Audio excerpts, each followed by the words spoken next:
ए सुभाष भैया, यही गर्मी के महीना में कौनो दुल्हन का दुल्हा शादी कई के 2-4 दिन के बाद चल गल कमाए बदे। पूरा बड़ियार घर का लड़का रहे हो, पंकज के नियर हारमोनिया बजावे, पूरा एसी ओसी घर में लगल है बकायदे से। अब दुल्हनिया तकलीफ यापन बतावे लगल। एक दिन फोन कई के सुभाष भैया कहला संग लेके गईला नहीं, संग लेके गईला नहीं, पिया परदेसी काम करे नहीं। संग लेके गईला नहीं, पिया परदेसी काम करे नहीं।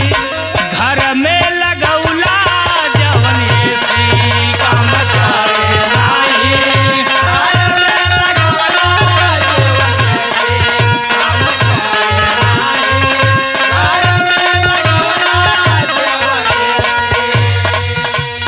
दुल्हनिया कल की ए राजा हई जवन एसिया लगौले हवा, ए गर्मिया में इहो ना काम करत हो। अगली लाइन में दुल्हनिया कहत बा मास्टर साहब का कहल, पानी भी फ्रिज के पी प्यास नहीं जात बा, ऐसन बुझाला रजऊ देह भोर मात बा।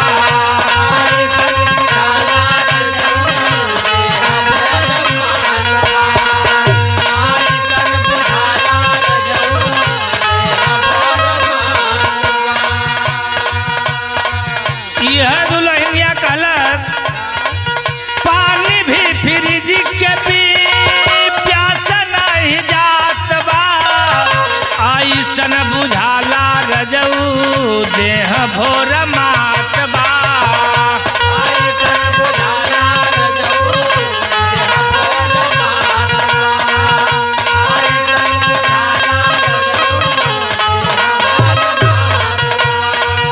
टूटी जाले नींद रतिया, टूटी जाले नींद रतिया, दुख होला बेसी काम करे नहीं। घर में लगवला जवन एसी काम करे नहीं।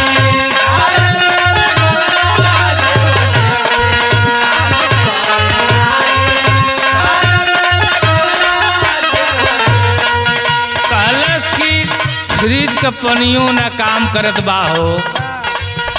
औरू एक बात बड़ी बिजोड़ कहले सुभाष भैया, तू तगे मखेलत हो बा खाके ना नबेज हो, ये हवर से जरिया रजऊ काटे बड़ी तेज हो।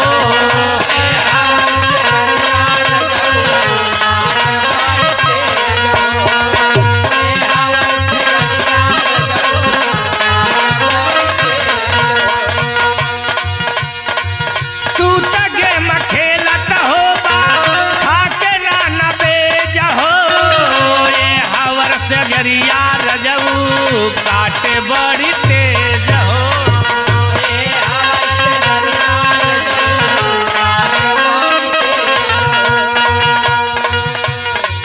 राज भर देहाती कहे, राज भर देहाती कहे, बोलता तू बेसी काम करे नहीं, काम करे नहीं।